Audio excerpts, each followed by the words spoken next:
And now, here to shed more light on the issue is Bohdan Nahaylo, editor-in-chief at the Kyiv Post. Hello and welcome to Eastern Express. My pleasure to be with you.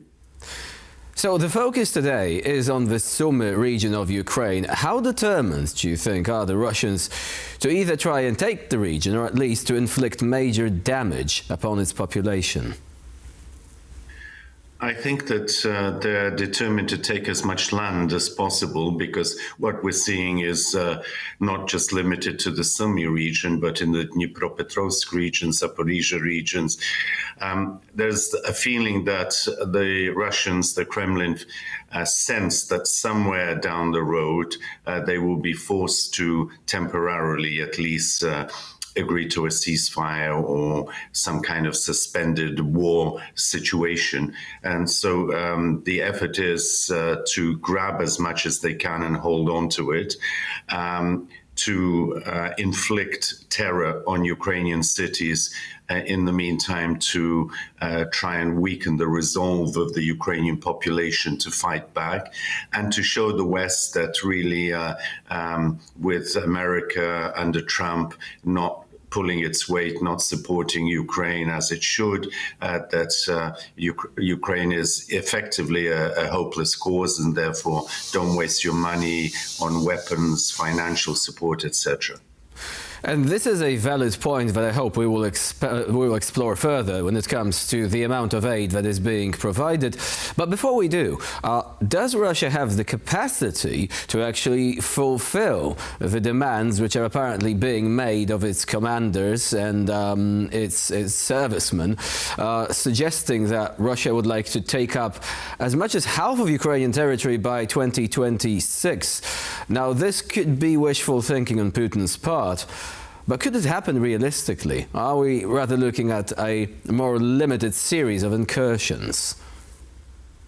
It can happen realistically if America continues its policy under Trump of standing back and appeasing or even acting in collusion with Putin, and if the Europeans, despite their strong statements of support, the coalition of the willing, the committed, if you want, if they don't follow through and follow from words to actions, meaning not just the financial, political, moral support, but weapons, particularly air defense mechanisms, long-range artillery, rockets, whatever is needed to stop the Russians advancing. You see, the main advantage that the Russians have is their size, the size of their population, and their total disregard for the human factor, for human lives. So they can afford to just send wave after wave after wave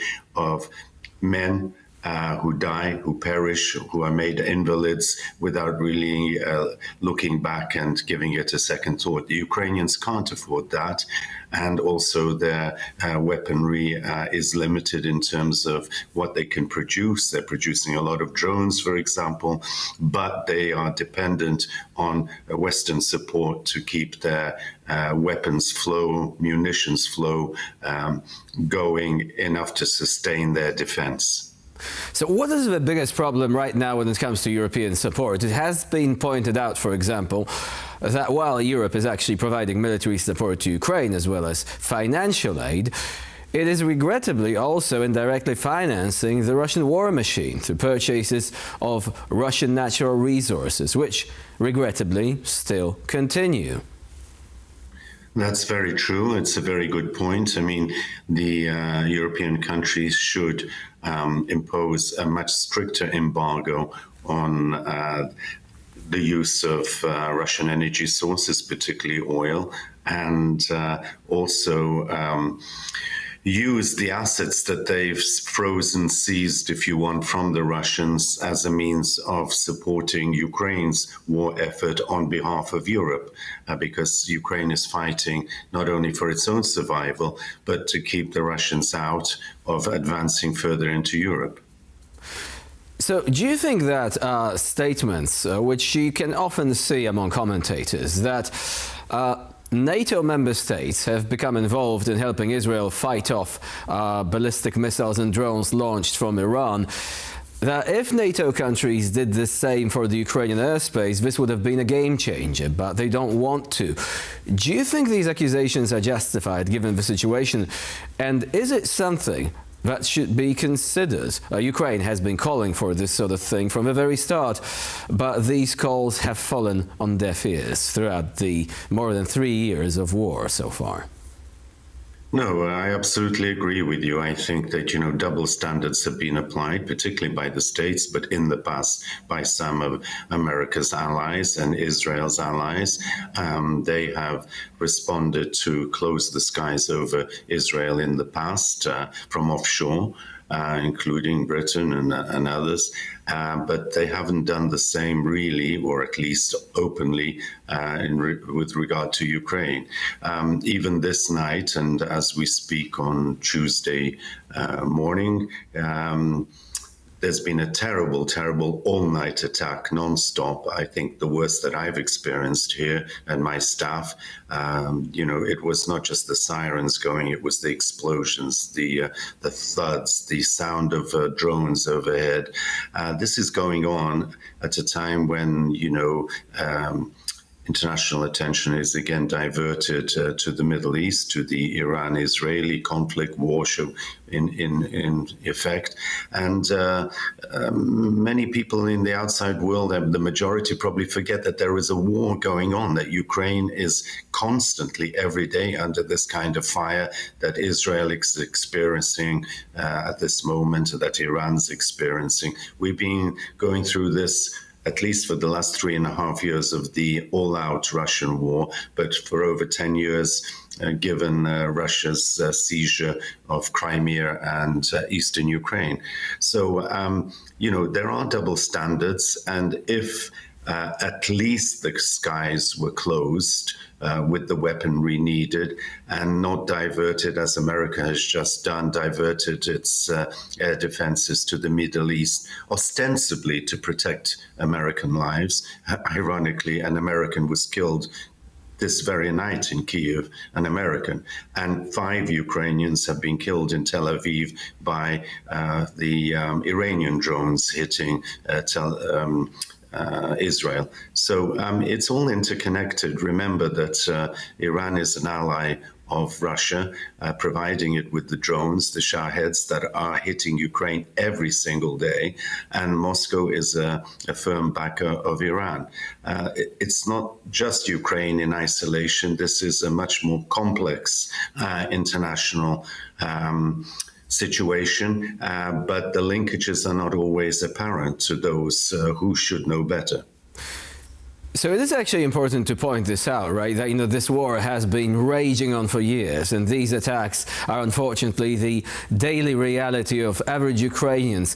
Now, coming back to the Sumy region, do you think it is defensible? Do you think that there is something that can be done to prevent any sort of incursion? And of course, for the sake of clarity, we should add that the distance between the city of Sumy and the border with Russia is about 20 kilometers. So this places this city within the reach of rocket artillery, so not just long-range weapons, right, but attacks and bombardment, which is more difficult to intercept. What do you think can be done to prevent this city becoming literally hell on earth? And Russia, unfortunately, does have the tradition of doing this. It did so in Syria, for example, years ago. And it is likewise using the same approach when approaching larger population centers in Ukraine. Well, Sumy is one of the major targets. Obviously, it's very vulnerable. It's on, as you say, it's on the actual border. The Ukrainians are holding firm, but they've lost a little ground, which has put Sumy in danger, within reach of artillery fire, shall we say.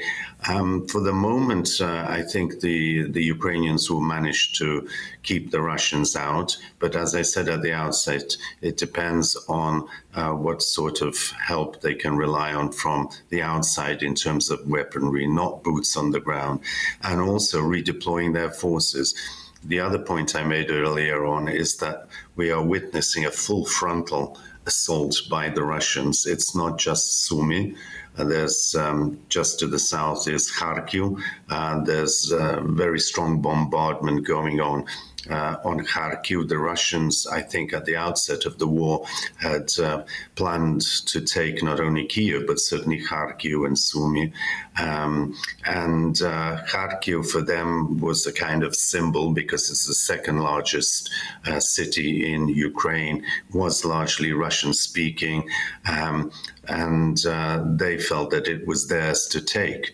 Kharkiv has held firm, and though the majority of its population, as I've just said, is Russian-speaking, it's become more Ukrainian than ever in its history since at least the early 19th century. But the Russians are also trying to break through in the center into the Dnipropetrovsk region, which is very dangerous because these regions in the south haven't been as well protected because most of the fighting has been further east and further north, in the Lugansk, Donetsk, Sumy, Kharkiv regions. So this is a weak point, an Achilles heel, if you want, in the Ukrainians' defense, close to Zaporizhia, close to the largest nuclear power station in Europe, which is, a time bomb that the Russians will use as blackmail and are using, and of course down in the south. So it's a full frontal assault. Once again, I want to stress that for the Russians, life is not a factor. They can throw thousands each day. They're losing, on average, in the last 6 months, 1,500 men a day in 24 hours. Very few countries could sustain that sort of casualty rate. And of course, Ukrainians are losing too, not at the same rate, not on the same scale, but of course it is having an impact on the Ukrainian army and the forces that they have. Bohdan Nahaylo was our guest today here on TVP World. Thank you very much for joining us and for sharing your insight. Thank you.